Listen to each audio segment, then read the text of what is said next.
This ChatGPT Instagram method is a game changer. Here's how to make 20 posts with images in just 5 minutes.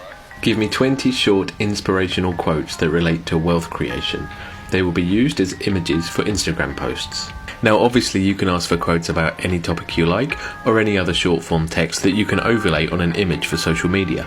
Now once ChatGPT has given you those results, you're going to need to copy those and head over to Canva. We're going to create a new file and we're going to select Instagram post. Now we're going to search quote and bring up some quote Instagram post templates. Now we're going to look through the templates and find one that we like. We can delete or edit any elements that we don't want to have on the final posts. Now we're going to look for the bulk create button. Now this might be inside the apps box, but for me it's just here in the sidebar.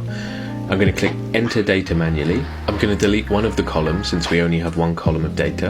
And then in the first column, I'm going to paste the quotes that we copied from ChatGPT. Then I'm going to hit done, head back to the template, right click on the text, click connect data and select the column which was called name. Then we head back to bulk create and click continue and generate. And there we go, we've got 20 individual images, each containing a new quote. And of course you can still change the positioning, the size, the font, anything you like. For more ChatGPT tips, just check our profile.